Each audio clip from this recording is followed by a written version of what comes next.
Hello and welcome मित्रों। आज हम लोग जो 27/11/2022 को सीटेट का पेपर हुआ था उस पर चर्चा किया जाएगा और देखा जाएगा कि जो मनोविज्ञान वाले सेक्शन से जो प्रश्न पूछे गए थे वो प्रश्न क्या हैं और उसके जवाब क्या होंगे। तो चलिए देर ना करते हुए हम शुरुआत करते हैं, पहले क्वेश्चन पे आते हैं। पहला क्वेश्चन ये कह रहा है कि किसी भी नई भाषा को सीखने के लिए कहां से प्रारंभ किया जाना चाहिए। यहां पे ये कह रहा है कि बालक को नई भाषा सिखानी है, तो जब बालक को नई भाषा सिखानी होती है तो बालक को पहले वर्णों का ज्ञान कराया जाता है।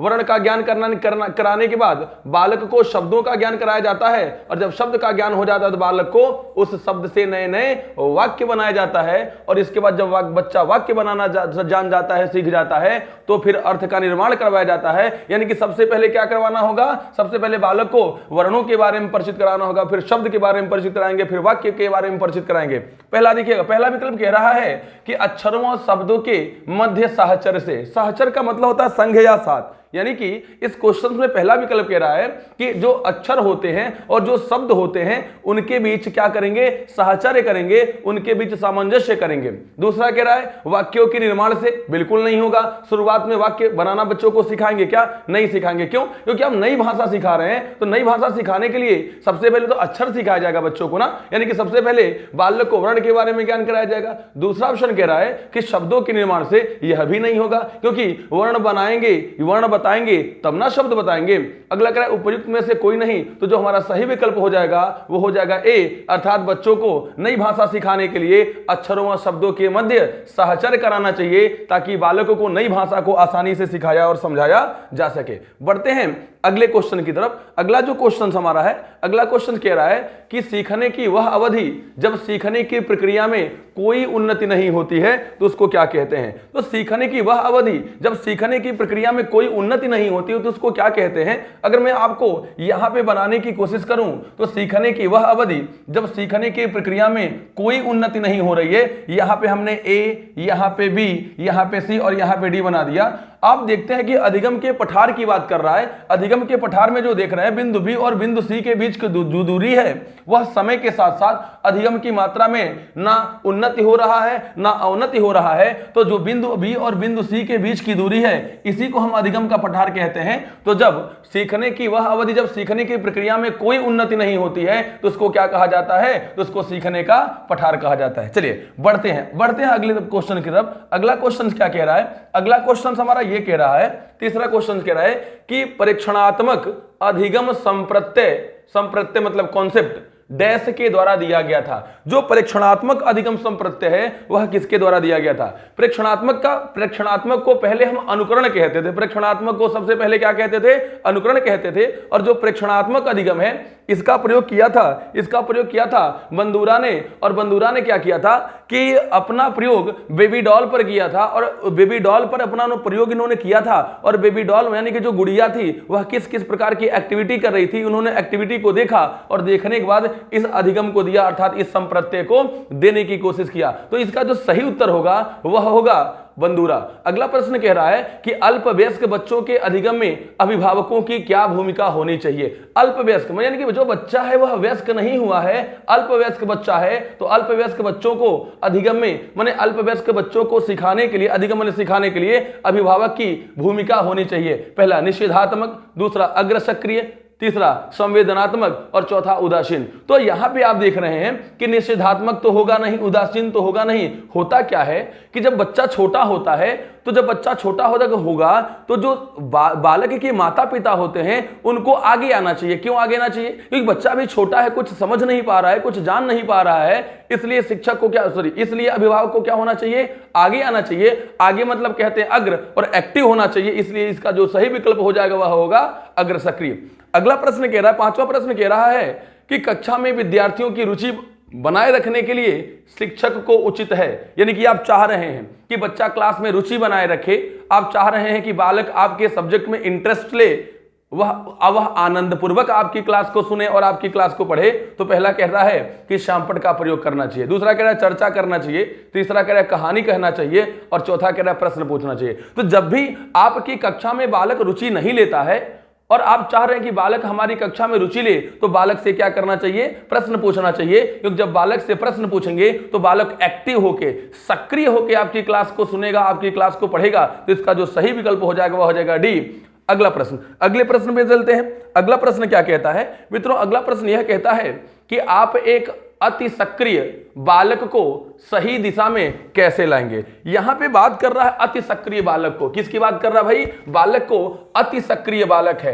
अति सक्रिय मतलब आप देखते हैं, एक होता है कॉन्फिडेंस, एक होता है ओवर कॉन्फिडेंस, एक होता है सक्रिय, एक होता है अति सक्रिय। अति सक्रिय बालक मतलब ये कि जो अति सक्रिय बालक होते हैं उन्हें हम अपराधी बालक कह सकते हैं। कौन से बालक कह सकते हैं भाई, जरूरत से ज्यादा एक्टिव हैं। मतलब ये कि अपने दिमाग को भिन्न भिन्न तरीके से भिन्न भिन्न क्षेत्रों में लगा रहे हैं। मतलब हम कह सकते हैं कि जो अति सक्रिय बालक होते हैं उन्हें कौन सा बालक कहा जा सकता है, अपराधी बालक कहा जा सकता है। और अपराधी बालकों को सुधारने के लिए, अपराधी बालकों को सही दिशा में लाने के लिए बालकों को जिम्मेदारी भरे कार्यों को सौंपना चाहिए। जैसे मान लिया कि जो अपराधी बालक होते हैं वह चोरी करने वाले होते हैं, झूठ बोलने वाले होते हैं। क्लास में डिस्टर बार बार गायब हो जा रहा है, अपराधी बालक गायब कर दे रहा है क्योंकि चोरी करने वाला है। आप क्या कर दीजिए, बालक को जिम्मेदारी भरे कार्य सौंप दीजिए, यानी कि बालक को मॉनिटर बना दीजिए। जब मॉनिटर बना देंगे तो अगले दिन से डिस्टर गायब होने वाला नहीं है। क्यों नहीं गायब होने वाला है, क्योंकि चुरा कौन रहा था, मॉनिटर। मॉनिटर कौन था, चुरा कौन रहा था, चुरा रहा था अपराधी बालक। और मॉनिटर किसको बना देंगे, अपराधी बालक को। तो अब क्या होगा कि जब उसके ऊपर जिम्मेदारी दे देंगे तो उससे वह अब जो डिस्टर है वह क्लास से चुराने वाला नहीं है, यानी कि अब डिस्टर गायब होने वाला नहीं है। मित्रों कभी कभी आपकी एज में भी बहुत से ऐसे बच्चे होते हैं जो अपनी दिशा से हट जाते हैं, मुख्य धारा से वह पीछे चले जाते हैं। तो लोग घर वाले कहते हैं, कभी कभी कहते हैं कि इसकी शादी करवा दो, जब जिम्मेदारियां बढ़ेंगी तो इसके अंदर जो अपराधी की मात्रा हुआ क्या हो जाएगी, कम हो जाएगी। यानी किसी बालक को अर्थात अति सक्रिय बालक को सही दिशा में लाने के लिए उसको जिम्मेदारी भरे कार्यों को सौंपना चाहिए। आइए देखते हैं विकल्प क्या दिया है। विकल्प पहला कह रहा है कि उसे पहली पंक्ति में बिठाएंगे तथा उस पर कड़ी नजर रखेंगे। भाई आप उस पर कड़ी नजर रखेंगे तो क्या और भी बालक नहीं है क्या, उस पर नजर नहीं रखेंगे क्या, तो यह तो विकल्प होगा नहीं। उसे कक्षा के कोने में बैठने की जगह देंगे, यह भी नहीं होगा, क्योंकि कोने में अर्थात कार्नर में बैठने के लिए जगह देंगे तो आपके नजरों से बच्चा ओझल होगा और वह जो बदमाशियां हैं उसकी बदमाशियां बढ़ जाएंगी। अगला कह रहा है उसे शामपट आदि साफ करने को का काम देंगे। और चौथा कह रहा है उपयुक्त में से कोई नहीं। तो आप देख रहे हैं कि ऐसे बालक को शामपट आदि साफ करने का काम देंगे। काम क्यों देंगे, क्योंकि उस बालक को अपने कामों में जब व्यस्त रखेंगे तो बालकों में जो अपराध की संभावना होगी वह क्या हो जाएगी, कम हो जाएगी। बहुत से ऐसे बच्चे होंगे जो यह कह रहे होंगे कि सर बच्चों से शामपट तो नहीं साफ करवाएंगे ना। जी बिल्कुल नहीं करवाएंगे, लेकिन यह कह रहा है अति सक्रिय बालक। तो अति सक्रिय बालक को सुधारने के लिए अर्थात अपराधी बालक को सुधारने के लिए जिम्मेदारी भरे कार्य को सौंपेंगे। और जब सौंपेंगे तो उसको क्या करेंगे भाई, जिम्मेदारी भरे कार्य। इसमें से कौन सा विकल्प बता रहा है, तो विकल्प नंबर सी बता रहा है कि उसे शामपट आदि साफ करने का क्या करेंगे, काम देंगे। बढ़ते हैं अगले प्रश्न की तरफ। अगला प्रश्न क्या कह रहा है कि एक शिक्षक अपने लोकतांत्रिक स्वभाव के कारण विद्यार्थी को पूरी कक्षा में कहीं भी बैठने की अनुमति देता है। कुछ विद्यार्थी एक साथ बैठते हैं और चर्चा करते हैं या सामूहिक पठन करते हैं, कुछ चुपचाप बैठकर अपने आप पढ़ते हैं। एक अभिभावक को यह पसंद नहीं आता। इस स्थिति से निपटने का निम्न में से कौन सा तरीका सबसे बेहतर हो सकता है।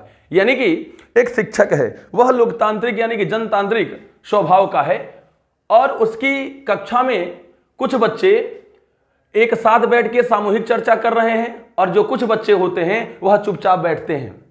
तो जो अभिभावक हैं उनको यह शिक्षक के द्वारा यह क्रियाकलाप जो हो रहा है वह अच्छा नहीं लग रहा है। क्यों नहीं अच्छा लग रहा है भाई, जिसके बच्चे, जिन अभिभावक के बच्चे ग्रुप में बैठकर चर्चा कर रहे हैं, एक साथ बैठकर चर्चा कर रहे हैं, उन अभिभावकों को तो अच्छा लग रहा होगा। लेकिन जिसके बालक चुपचाप बैठे हुए हैं ऐसे अभिभावक को क्या लगेगा, बुरा लगेगा। तो आप क्या करेंगे, पहला अभिभावकों को प्रधानाचार्य से अनुरोध करना चाहिए कि वे उनके बच्चों का अनुभाग बदल दे। यानी कि जो बालक के अभिभावक हैं उन अभिभावकों को प्रिंसिपल से यह शिकायत करनी चाहिए कि जो हमारे बालक को जो पढ़ा रहे हैं, जो क्लास टीचर हैं, उनके क्लास टीचर को बदल दीजिए। दूसरा, अभिभावकों को शिक्षक पर विश्वास व्यक्त करना चाहिए और शिक्षक के साथ समस्या पर चर्चा करनी चाहिए। सही बात है भाई, कोई प्रॉब्लम है तो जिसके द्वारा प्रॉब्लम उत्पन्न हो रहा है उस प्रॉब्लम पर चर्चा करिए। जब आप चर्चा करेंगे, जब आप समस्या पर चर्चा करेंगे तो ही आपकी समस्या का समाधान हो सकता है। अगर समस्या से भागने की कोशिश करेंगे, समस्या से हटने की कोशिश करेंगे तो समस्या जस की तस पड़ी की पड़ी रह जाएगी। तो अभी तक तो जो विकल्प नंबर बी है वह सही दिख रहा है। अगला देखा जाए, अभिभावक को उस विद्यालय से अपने बच्चों को निकाल देना चाहिए। अगर मान लीजिए आप अभिभावक हैं, अपने बच्चों को निकाल देते हैं, दूसरी विद्यालय में भेजते हैं और वहां भी ऐसा ही शिक्षक पढ़ाए तो कहां भेजेंगे? घर पे तो नहीं पढ़ाएंगे ना। यानी कि समस्या का समाधान करना चाहिए भाई। बच्चों के अभिभावक को उनके शिक्षकों से मिलकर चर्चा करनी चाहिए। डी वाला विकल्प कह रहा है कि अभिभावक को प्रधानाचार्य से शिक्षक की शिकायत करनी चाहिए। यानी कि जो अभिभावक हैं, बालक के जो अभिभावक हैं, माता पिता हैं, उनको प्रधानाचार्य से शिकायत करनी चाहिए कि जो शिक्षक हैं ऐसे ऐसे कार्य कर रहे हैं। नहीं, बिल्कुल ऐसा नहीं करना चाहिए भाई।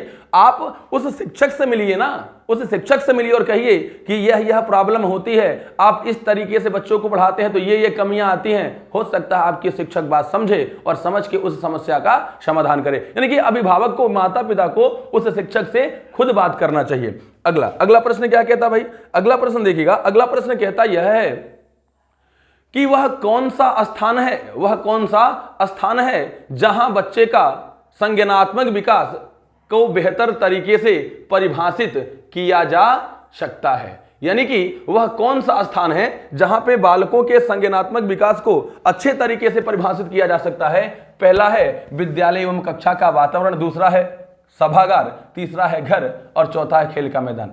मित्रों, बालकों के संज्ञानात्मक विकास सबसे बेहतर कहां होते हैं? तो सबसे बेहतर विद्यालय में होते हैं। कहां होते हैं? विद्यालय में होते हैं। क्योंकि जो विद्यालय होता है यह बालक को जटिल परिस्थितियों से निकलने के योग्य बनाता है और जो विद्यालय होता है वह बालक को घर तथा संसार से जुड़ने का भी कार्य करता है। इसलिए इसका जो सही विकल्प होगा वह होगा विद्यालय। अगर क्वेश्चन कहे कि बालक में नैतिक विकास सबसे बढ़िया कहां होता है, तो बालक में नैतिक विकास की अगर बात करें तो नैतिक विकास की शुरुआत परिवार या घर में होती है। अगर क्वेश्चन कहता है कि बालक का शारीरिक विकास बेहतर तरीके से कहां होता है, तो शारीरिक विकास खेल के मैदान में होता है। यानी कि इस प्रश्न का जो सही विकल्प होगा वह होगा विकल्प नंबर ए, विद्यालय एवं कक्षा पर्यावरण में बालक का संज्ञानात्मक विकास या मानसिक विकास या बौद्धिक विकास या ज्ञानात्मक विकास बेहतर तरीके से होता है। अगला प्रश्न कह रहा है कि विद्यालय आधारित आकलन मुख्य रूप से किस सिद्धांत पर आधारित होता है? कह रहा है कि विद्यालय आधारित, यानी कि विद्यालय पे जो आधारित आकलन होता है, जो बालक विद्यालय की परीक्षाएं लेता है वह किस पर आधारित होता है?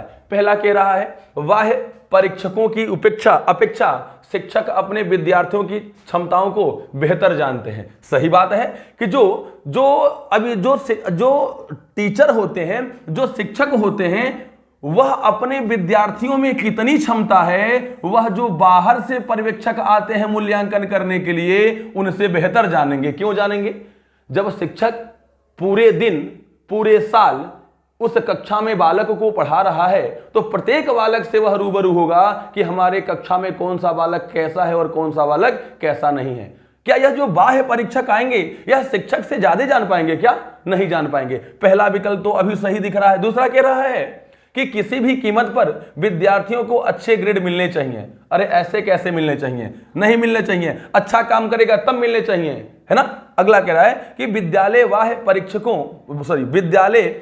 परीक्षा निकायों की अपेक्षा ज्यादा सक्षम है। नहीं, यह भी नहीं सही है, बिल्कुल नहीं सही। अगला, आकलन बहुत किफायती अर्थात मितव्ययी होना चाहिए। मितव्ययी मतलब ये कि जिस पे कम खर्च हो। आकलन बहुत किफायती होना चाहिए। यह जरूरी थोड़ी ना है कि आकलन किफायती हो। अरे बच्चे का विकास अगर बेहतर तरीके से हो सकता है, बेहतर तरीके से मतलब ये कि अगर अधिक टीएलएम के प्रयोग के द्वारा हो सकता है, अच्छे तरीके से, अच्छे संसाधन के द्वारा हो सकता है, तो जितना पैसा लगे उतना पैसा लगाना चाहिए। कंजूसी नहीं करना चाहिए, मितव्ययी नहीं करना चाहिए। इसलिए इस प्रश्न का जो सही उत्तर होगा वह होगा विकल्प नंबर ए।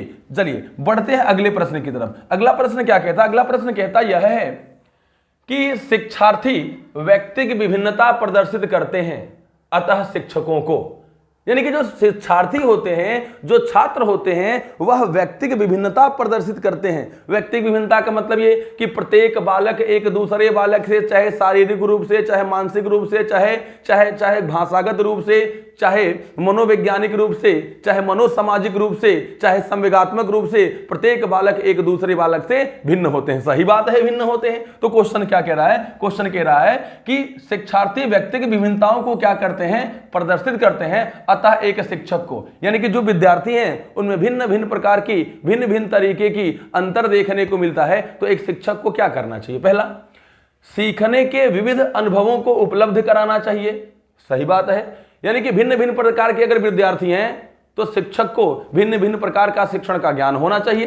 दूसरा कह रहा है कि कठोर अनुशासन सुनिश्चित करना चाहिए। बिल्कुल नहीं, अगर कठोर अनुशासन देंगे तो आरटी 2009 की धारा 17 कहती है कि बालक को अगर किसी भी प्रकार का दंड देंगे तो आपको 3 माह की कारावास होगी। अगला, परीक्षाओं की संख्या बढ़ा देनी चाहिए। नहीं, बिल्कुल नहीं भाई। अगर बच्चे में इन भिन्न भिन्न प्रकार की क्षमता देखने को मिल रहा है तो आप परीक्षाओं की संख्या क्यों बढ़ाएंगे भाई?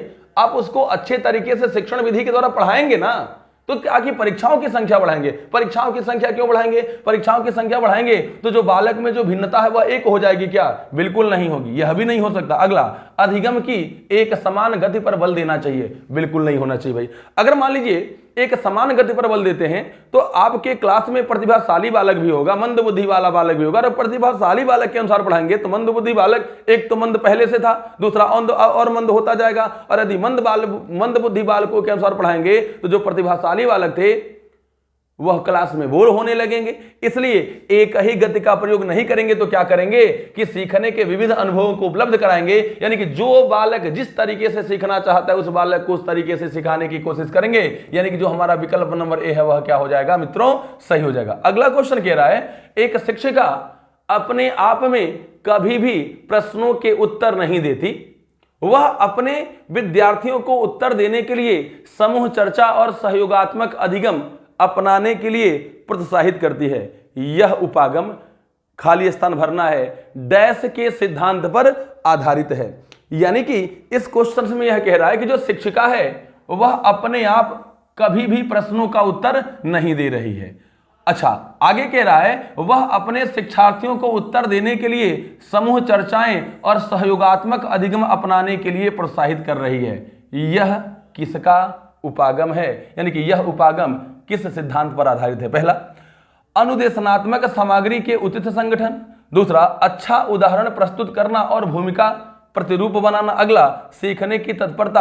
और अगला है सक्रिय भागीदारी। जो सही विकल्प होगा वह होगा सक्रिय भागीदारी। मतलब ये कि जो शिक्षिका है वह अपने आप प्रश्नों का उत्तर इसलिए नहीं दे रही है क्योंकि जो बालक हैं वह आपस में चर्चा करें, सक्रिय हों, एक्टिव हों और ग्रुप में कन्वर्सेशन करें, ग्रुप में चर्चा करें। ग्रुप में चर्चा कब करेंगे? जब बालक सक्रिय रहेंगे। और जब बालक सक्रिय रहेंगे तो ग्रुप में भागीदारी अर्थात ग्रुप में चर्चा करेंगे। और जब बालक स्वयं से सीखेगा, जब बालक स्वयं से समस्या का समाधान करेगा तो बालक अधिक से अधिक सीख सकता है। इसलिए जो विकल्प होगा, विकल्प नंबर क्या हो जाएगा भाई?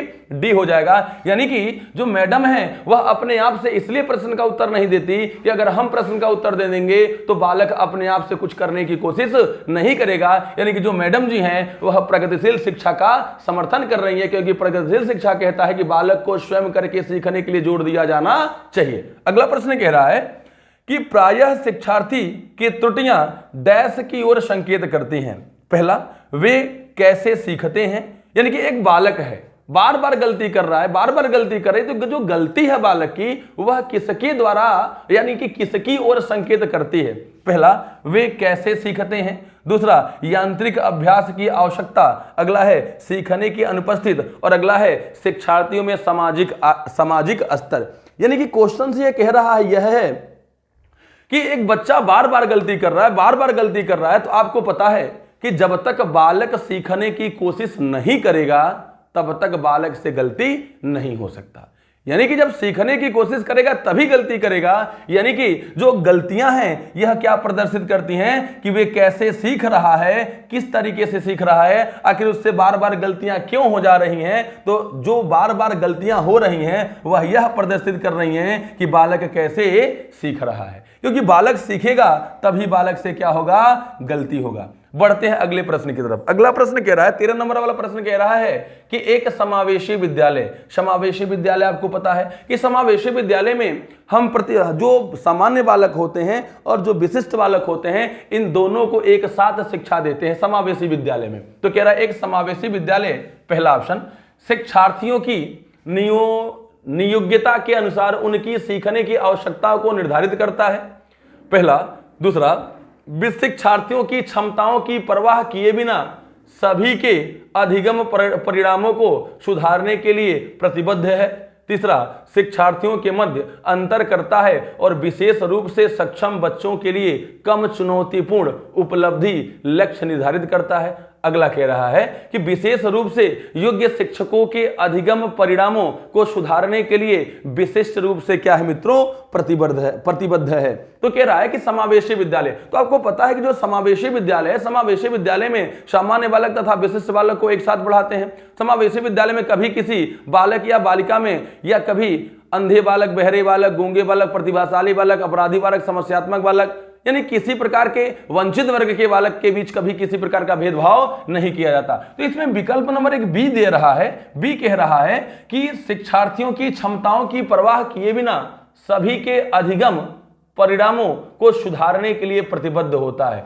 सही बात है, जो समावेशी शिक्षा होती है, बालक में कितनी क्षमता है, क्या क्षमता है, यह हम नहीं जानते भाई। कि अगर ऐसा नहीं है कि बालक कम सीख रहा है तो अलग कर देंगे, बालक अधिक जान रहा है तो अलग कर देंगे, प्रतिभाशाली है तो अलग कर देंगे, अब बालक में क्षमता नहीं है, मंदबुद्धि बालक है, बालक है तो बालक को अलग कर देंगे, ऐसा नहीं होगा। क्षमताओं की परवाह नहीं करते हैं और सभी के, कह रहा है सभी के, तो सभी के अधिगम परिणामों को सुधारने के लिए क्या होता है, समावेशी शिक्षा प्रतिबद्ध होता है। अर्थात समावेशी शिक्षा यह कहती है कि सभी बालक को एक साथ सामान्य रूप से शिक्षा दिया जाना चाहिए। अगला प्रश्न देखिएगा, अगला प्रश्न क्या कह रहा है। अगला प्रश्न 14 नंबर का प्रश्न यह कह रहा है कि यहां पे देखिएगा, यहां पे क्वेश्चन कह रहा है कि निम्नलिखित में से कौन सा वाइगोत्स्की के सामाजिक सांस्कृतिक सिद्धांत पर आधारित है। जो वाइगोत्स्की महोदय थे वह सामाजिक सांस्कृतिक विकास का सिद्धांत दिए थे। वाइगोत्स्की महोदय ने कहा कि बालक में पहले भाषा फिर विचार की उत्पत्ति होती है। वाइगोत्स्की महोदय का यह कहना था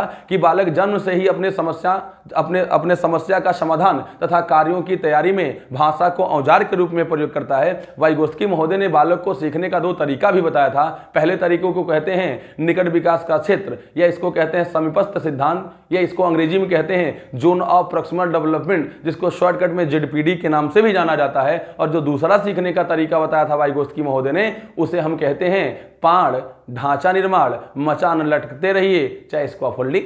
कोई दिक्कत? अच्छा, तो कह रहा है कि निम्नलिखित में से कौन सा वाइगोत्स्की के सामाजिक सांस्कृतिक सिद्धांत पर आधारित है। पहला सक्रिय अनुकूलन, दूसरा पारस्परिक शिक्षण, तीसरा देखिएगा, तीसरा कह रहा है संस्कृति निरपेक्ष संज्ञानात्मक विकास, और चौथा कह रहा है कि अंतर्दृष्टि अधिगम।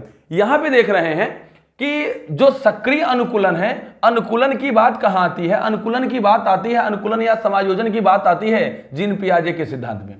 अगला कह रहा है पारस्परिक शिक्षण, पारस्परिक मतलब एक दूसरे के सहयोग के द्वारा। तो सही बात है, जो वाइगोत्स्की महोदय ने सीखने का जो तरीका बताया था, चाहे वह ZPD हो और चाहे वह पाड़ हो, इन दोनों में एक दूसरे शिक्षक जो होता है वह बालकों का क्या करता है भाई, पारस्परिक सहयोग करता है। अगला संस्कृत निरपेक्ष संज्ञानात्मक विकास, यह नहीं होगा। अगला कह रहा है अंतर्दृष्टिपूर्ण अधिगम, ये अंतर्दृष्टिपूर्ण अधिगम यह कोहलर के सिद्धांत का है। तो जो हमारा सही विकल्प हो जाएगा वह क्या हो जाएगा, वह हो जाएगा पारस्परिक शिक्षण। बढ़ते हैं अगले प्रश्न की तरफ। 15 नंबर वाला प्रश्न यह कहता है, 15 नंबर का प्रश्न यहां भी देखिएगा, यह प्रश्न यह कहता है, कह रहा है कि निम्नलिखित में से कौन सा तत्व कक्षा में अधिगम हेतु सहायक हो सकता है। यानी कि जो आपके सामने जो यह विकल्प दिख रहा है, इन विकल्पों में से जो कौन सा तत्व है जो कक्षा में अधिगम यानी कक्षा में क्लासरूम में सीखने में सहायक हो सकता है। पहला, बच्चों को अधिगम हेतु प्रेरित करने के लिए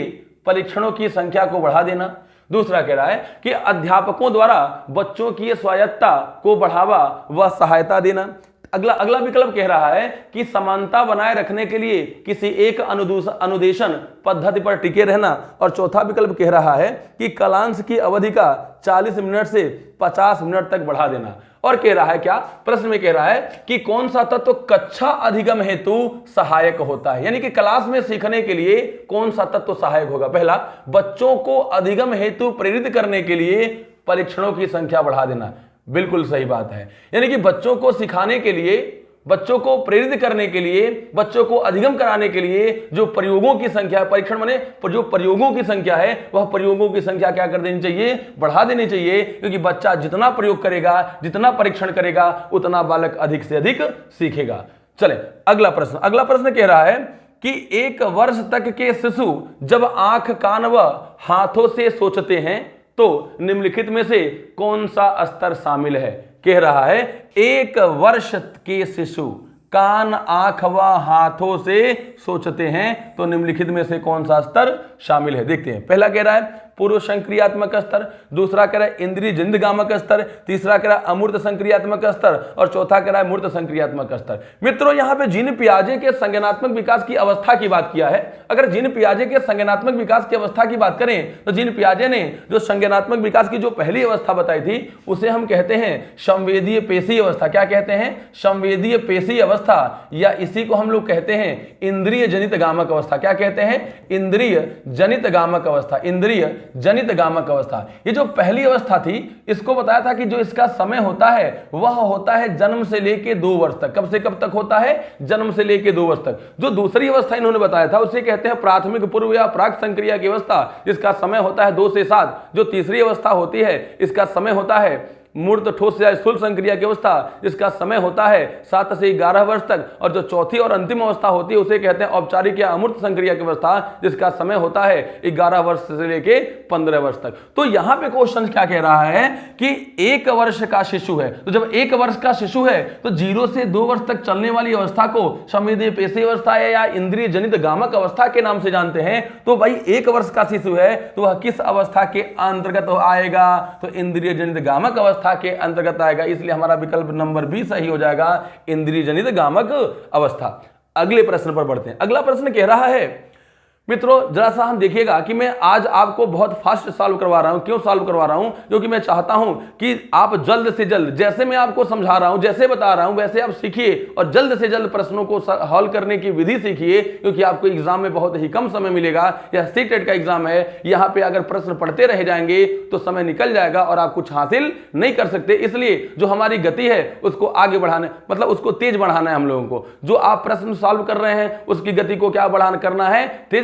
तेज करना है। क्योंकि आप देखते हैं बहुत से ऐसे बच्चे होते हैं जिनको प्रश्न तो आते हैं लेकिन समय नहीं मिलता कि उस प्रश्न को सॉल्व कर पाए। इसलिए हम तेज गति से प्रश्नों को सॉल्व करते हुए आगे बढ़ेंगे। अगला प्रश्न कह रहा है कि वाइगोत्स्की के सिद्धांत में विकास के निम्नलिखित में से कौन सा पहलू की उपेक्षा की गई है? देखिएगा, वाइगोत्स्की के सिद्धांत की बात कर रहा भाई, तो वाइगोत्स्की के सिद्धांत को हम सामाजिक सांस्कृतिक विकास का सिद्धांत कहते हैं। कौन सा सिद्धांत कहते हैं? वाइगोत्स्की के सिद्धांत को हम सामाजिक सांस्कृतिक विकास का सिद्धांत कहते हैं। यानी वाइगोत्स्की महोदय कहते हैं कि बालक के विकास में उसके समाज का योगदान होता है। तो संस्कृति का योगदान होगा, भाषा का योगदान होगा। क्यों भाषा का योगदान होगा? क्योंकि वाइगोत्स्की महोदय कहते हैं कि बालक में पहले भाषा फिर विचार की उत्पत्ति होती है। समाज का भी योगदान होगा।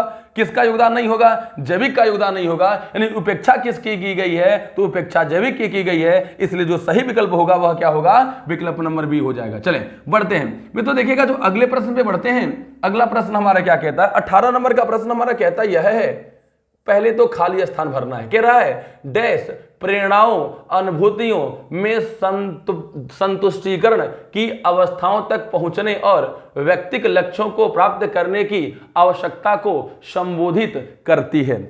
यानी कि ये जो क्वेश्चन है वह यह कह रहा है कि डैश प्रेरणाओं, मतलब इसमें क्या भरना है? जो प्रेरणाओं अनुभूतियों और संतुष्टिकरण की अवस्थाओं तक पहुंचने और व्यक्तिगत लक्ष्यों को प्राप्त करने की आवश्यकताओं को संबोधित करती है।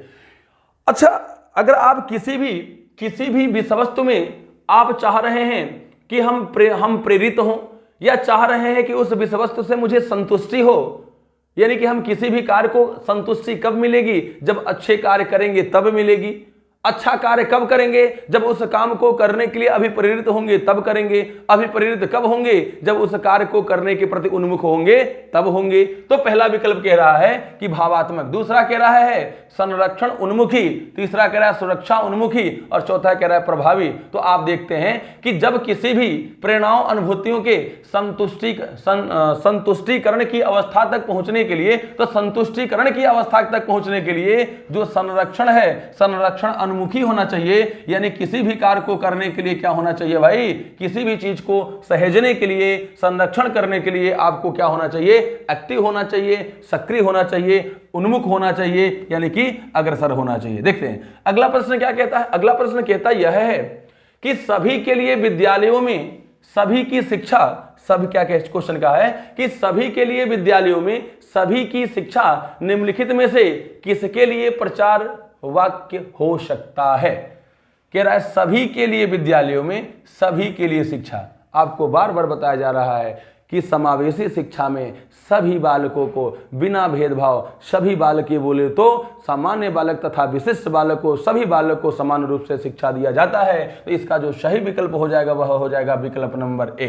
अगला प्रश्न कहता है कि प्रवाह पूर्णता, व्याख्या, मौलिकता और लचीलापन डैश के साथ संबंधित है। आपको बताया गया है कि जो अपसारी चिंतन वाले बालक होते हैं वह अपनी बुद्धि का प्रयोग एक साथ अनेक दिशाओं में करते हैं। जो अपसारी चिंतन होगा इसे हम आगमनात्मक या इसे हम विकेंद्रीय वृत्त चिंतन के नाम से भी जानते हैं। जो सृजनात्मक या जो सृजनशील बालक होते हैं वह अपनी बुद्धि का प्रयोग एक साथ अनेक दिशाओं में करते हैं। यानी कि जो प्रवाह युक्त बालक होते हैं वह सृजनात्मक बालक होते हैं। क्यों प्रवाह युक्त होते हैं? क्योंकि एक साथ अपनी बुद्धि का प्रयोग अनेक दिशाओं में करते हैं। तो अगर बालक प्रवाह युक्त है तो वह कौन सा बालक होगा?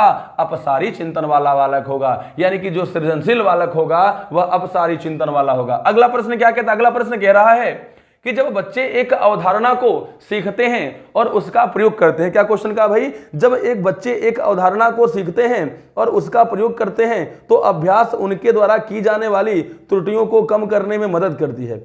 यह विचार डैश के द्वारा दिया गया। यानी कि जब बच्चा कुछ नया कार्य करने के लिए कोशिश करता है तो बालक से क्या होता है भाई कि सीखते हैं, प्रयोग करते हैं तो अभ्यास उनके द्वारा की जाने वाली त्रुटियों को कम करता है। यानी कि जब बालक कोई नया चीज सीखता है तो उससे गलतियां होंगी, और जब गलतियां होंगी तो बालक अगर उसी कार्य का बार बार हर बार अभ्यास करेगा तो जो गलतियां होती हैं वह गलतियां क्या हो जाएंगी? कम हो जाएंगी। तो कह रहा है कि यह विचार किसके द्वारा दिया गया? अरे भाई बार बार अगर अभ्यास कर रहा है तो थांडाइक महोदय जिंदाबाद। थांडाइक महोदय ने कहा था सीखने के मुख्य नियमों में तत्परता का नियम, प्रभाव का नियम, अभ्यास का नियम। अर्थात अभ्यास का नियम यह कहता है कि बालक जब किसी कार्य को बार बार हर बार अभ्यास करता है तो वह कार्य उसके लिए क्या हो जाता है मित्रों? आसान हो जाता है। अगला क्वेश्चन कह रहा है कि रिया कक्षा में पिकनिक तय करने हेतु ऋषभ से सहमत नहीं है। रिया नाम की एक लड़की है, कक्षा में पिकनिक तय करने हेतु ऋषभ से सहमत नहीं है। वह सोचती है कि बहुमत के अनुकूल बनाने के लिए नियमों का संशोधन किया जा सकता है। यह सहपाठी क्या कह रहा है कि यह सहपाठी विरोधी पियाजे के अनुसार निम्नलिखित में से किससे संबंधित होता है? देखिएगा यहां पे क्वेश्चन कह रहा है कि रिया कक्षा में पिकनिक तय करने हेतु ऋषभ से सहमत नहीं है। यानी कि जो रिया है वह कुछ और पिकनिक अपने पिकनिक के लिए कुछ और व्यवस्था कर रही है, कुछ और प्रोग्राम कर रही है, और जो ऋषभ नाम का लड़का है वह अपने पिकनिक पे कुछ और व्यवस्था कर रहा है, कुछ और प्रोग्राम कर रहा है। हो सकता है रिया कह रही है पूर्व जाने के लिए, घूमने के लिए, और ऋषभ कह रहा है पश्चिम जाने के लिए। अब कह रहा है कि वह सोचती है कि बहुमत के अनुकूल बनाने के लिए नियमों में संशोधन किया जा सकता है। यानी कि जो लड़की है वह जो रिया नाम की लड़की है वह यह सोचती है कि अगर हम बच्चों के साथ अधिक से अधिक बच्चे अगर हमारी समर्थन कर देंगे, हमारा सपोर्ट कर देंगे, तो जिधर हम चाहेंगे उधर हम बच्चों को पिकनिक घुमाने के लिए ले जाएंगे। तो जो रिया है वह यह सोच रही है कि बहुमत बनाने के लिए, बहुमत प्राप्त करने के लिए जो नियम है, नियम में क्या किया जा सकता है? संशोधन किया जा सकता है, नियम में परिवर्तन किया जा सकता है। यह सहपाठी विरोध पियाजे के अनुसार निम्नलिखित में से किससे संबंधित है? यानी कि यह जो विरोध हो रहा है, एक का विरोध दूसरा कोई कर रहा है, तो यह विरोधी सहपाठी विरोध पियाजे के अनुसार किससे संबंधित है? पहला कह रहा है संज्ञानात्मक अपरिपक्वता, अगला कह रहा है प्रतिक्रिया, अगला कह रहा है सहयोग की नैतिकता, और अगला कह रहा है विषमांग नैतिकता। तो यहां पे देख रहे हैं कि नियम में परिवर्तन क्यों हो रहा है। नियम में परिवर्तन इसलिए हो रहा है क्योंकि सभी के सभी बालक क्या करें, सहयोग करें, और सहयोग के द्वारा वह रिया का सहयोग करें, जिससे रिया अपने लक्ष्य को प्राप्त कर सके, जहां चाहती है वहां बच्चों को ले जाके घुमा सके। अगला प्रश्न कह रहा है 30 नंबर का प्रश्न कह रहा है कि निगमनात्मक तर्कणा में शामिल है। क्या क्वेश्चन कह रहा है भाई, निगमनात्मक तर्कणा में शामिल है। देखिएगा, ये जो तर्कणा होता है, तर्कणा को हम कहते हैं युक्ति, दलील या विवेचना। क्या कहते हैं भाई, तर्कणा को कहते हैं युक्ति, दलील या विवेचना। अगर हम नैतिक तर्कणा की बात करें तो लॉरेंस कोहलबर्ग ने नैतिक तर्कणा को परिभाषित करते हुए कहा था, कि जब बालक सही और गलत के बारे में जब निर्णय लेता है तो सही और गलत के बारे में निर्णय लेने में शामिल चिंतन की प्रक्रिया को ही क्या कहा जाता है, नैतिक तर्कणा कहा जाता है। और यहां पे तर्कणा का मतलब हमने बताया, तर्कणा का मतलब होता है विवेचना, युक्ति या दलील। और आगमनात्मक मतलब ये कि उदाहरण के द्वारा, निगमनात्मक तर्कणा का मतलब होता है, निगमनात्मक मतलब नियम से उदाहरण की ओर। तो जब बच्चों को नियम से उदाहरण की तरफ लेके जाते हैं, और नियम से उदाहरण की तरफ लेके जाने से और यह विवेचना कर रहे हैं कि क्या सही है या क्या गलत है, तो कह रहा है कि निगमनात्मक तर्कणा में शामिल है। क्या शामिल है भाई, विशिष्ट से सामान्य की ओर। भाई निगमनात्मक तर्कणा में निगमन में बालक को नियम से उदाहरण की ओर लेके जाया जाता है, और क्या दिया है, विशिष्ट से सामान्य की ओर। देखिएगा, जो अगला विकल्प दिया हुआ है, अगला विकल्प क्या कह रहा है, अगला विकल्प क्या है भाई, ज्ञान का सक्रिय निर्माण। क्या कह रहा है, ज्ञान का सक्रिय निर्माण और पुनर्निर्माण। अगला कह रहा है अन्वेषण परक सीखना और स्वतः खोज परक संबंधित पद्धतियां। और अगला कह रहा है सामान्य से विशिष्ट की ओर तर्कणा। तो यही वाला हमारा उत्तर क्या हो जाएगा, सही हो जाएगा। अगला प्रश्न है भाई, शिक्षार्थियों के ज्ञान अर्जन में सहायक करने के क्रम में अध्यापक को किस पर ध्यान केंद्रित करना चाहिए। यानी कि क्वेश्चन कहने का मतलब यह है कि शिक्षार्थियों को आपको सिखाना है, आप चाह रहे हैं कि बालक अधिक से अधिक क्या करे, सीखे, इसलिए अध्यापक को किस बात पर ध्यान देना चाहिए। पहला, सुनिश्चित करना कि विद्यार्थी सब कुछ याद करते हैं। दूसरा, शिक्षार्थी के द्वारा प्राप्त किए गए अंकों अर्थात ग्रेडों पर। दूसरा, शिक्षार्थी को सक्रिय सहभागिता के लिए शामिल करना। और अगला, शिक्षार्थी के द्वारा अधिगम की अवधारणाओं में कुशलता प्राप्त करना। आप चाह रहे हैं कि बच्चा अधिक से अधिक ज्ञान अर्जन करे, तो आप बालक को क्या करेंगे, आप बालक को अधिक से अधिक क्या बना दीजिए, सक्रिय बना दीजिए। जब सक्रिय भागीदारी रहेगा, मतलब जितना आप बालक को देने की कोशिश करेंगे उतना बालक समझने की कोशिश करेगा, तो बालक अधिक से अधिक ज्ञान अर्जन अर्थात अधिक से अधिक सीख सकता है। अगला प्रश्न कह रहा है, हम सभी अपनी बुद्धि, प्रेरणा, अभिरुचि आदि के संदर्भ में भिन्न होते हैं। यह सिद्धांत संबंधित है। यह सिद्धांत किसी से संबंधित है। देखिएगा, हम सभी लोग किसी में अलग अलग प्रकार की बुद्धि पाई जाती है। कोई आंतरिक अभिप्रेरणा से अभिप्रेरित होता है, तो कोई बाह्य अभिप्रेरणा से अधिक अभिप्रेरित होता है। किसी की अभिरुचि किसी और विषय वस्तु में रहती है, तो किसी की रुचि किसी और विषय वस्तु में रहती है। किसी की रुचि आप देखते हैं कि खेलने की होती है, तो किसी की पढ़ने की होती है, किसी की डांस करने की होती है, किसी की गाने की होती है। अच्छा, ये जो अलग अलग बुद्धि, अलग अलग प्रेरणा और जो अलग अलग रुचि है, यह क्या प्रदर्शित करता है, तो यह व्यक्तिगत विभिन्नता को क्या करता है, प्रदर्शित करता है कि प्रत्येक बालक एक दूसरे बालक से क्या होते हैं, भिन्न होते हैं। अगर प्रत्येक बालक एक दूसरे बालक से भिन्न नहीं होते तो बालक में भिन्न भिन्न प्रकार की रुचियां नहीं देखने को मिलती। अगला प्रश्न कह रहा है कि बच्चों के प्रतिभाशालिता यहां पे होना चाहिए प्रतिभाशालिता डैश के कारण हो सकती है। पहला कह रहा है, यानी कि जो बच्चों में जो प्रतिभाशीलता होती है, प्रतिभाशीलता किसके कारण हो सकती है। पहला कह रहा है अनुवांशिकता और वातावरण के बीच अंतःक्रिया के द्वारा। सही है, अभी तक तो सही दिख रहा है। एक संसाधन समृद्ध वातावरण के द्वारा, नहीं भाई, बालक के विकास में देखिएगा, बालक के विकास में वंशानुक्रम और वातावरण इन दोनों का क्या होता है, योगदान होता है। अर्थात D = H × E, अब मतलब डेवलपमेंट = हेरिडिटी × इन्वायरमेंट, मतलब विकास बराबर वंशानुक्रम गुणे वातावरण। जब भी क्वेश्चन पूछे कि बालक के विकास में किसका योगदान होता है, आप कहेंगे वंशानुक्रम और वातावरण इन दोनों का क्या होता है मित्रों, योगदान होता है। और यहां पे कह रहा है सिर्फ वातावरण का योगदान होता है, गलत है। एक सफल माता पिता का नहीं, वंशानुक्रम का योगदान कह रहा है यहां पे। एक सफल माता पिता का मतलब कह रहा है एक अनुशासित दिनचर्या का, यानी कि यह भी वातावरण का सिर्फ योगदान कह रहा है। तो जो विकल्प नंबर ए होगा हमारा क्या हो जाएगा, सही हो जाएगा। यानी कि बालक के विकास में अगर बालक कोई प्रतिभाशाली है तो प्रतिभाशाली होने में किसका किसका योगदान रहा, तो आनुवंशिकता और वातावरण दोनों का क्या रहा मित्रों, योगदान रहा। चलिए बढ़ते हैं अगले प्रश्न की तरफ। अगला प्रश्न 27 नंबर का प्रश्न कह रहा है यह है कि बच्चों को कक्षा में प्रश्न पहला पूछने के लिए हतोत्साहित करना चाहिए, बिल्कुल नहीं भाई। बालक प्रश्न पूछ रहा है तो यह तो अच्छी बात है, बालक को प्रश्न पूछने के लिए प्रोत्साहित करना चाहिए। और इस विकल्प में कह हतोत्साहित करना चाहिए, बिल्कुल गलत है। दूसरा, पूछने की अनुमति नहीं देनी चाहिए, नहीं भाई ऐसे कैसे हो सकता है, आप पूछने की अनुमति देंगे, क्यों नहीं देंगे भाई, आप उसी के लिए लगाए गए हैं। अगला कह रहा है पूछने से रोकना चाहिए, यह भी नहीं करना, क्यों पूछने से रोकेंगे भाई। अगला कह रहा है पूछने के लिए प्रेरित करना चाहिए, कहना चाहिए कि जितना मन करे वहां से उतना पूछो, जहां मन करे वहां से पूछो, जिस तरीके से मन करे उस तरीके से पूछो, क्योंकि डरना नहीं है। आपको मैं बता रहा हूं कि जब आप लोगों को बुद्धा कोचिंग सेंटर में मैं भी पढ़ाता हूं तो आपको कहते हैं आप डरिए मत, जितना हो सके उतना अधिक से अधिक प्रश्न पूछिए। आपको शर्माना नहीं है, आपको लजाना नहीं है, आपको बिल्कुल लजाना नहीं है। क्यों नहीं लजाना है, इसलिए नहीं लजाना है, इसलिए शर्माना है कि क्यों पढ़ते हैं साइको की पढ़ाई तो लजाई का है, लजाना नहीं चाहिए। बच्चों से क्या करना चाहिए, बच्चे क्या करना चाहिए, अधिक से अधिक बालक को प्रश्न पूछने के लिए प्रेरित करना चाहिए। अगला प्रश्न कह रहा है कि एक शिक्षक बच्चों को प्रभावी रूप से समस्या का समाधान करने में सक्षम बनाने के लिए किस तरह से प्रोत्साहित कर सकता है।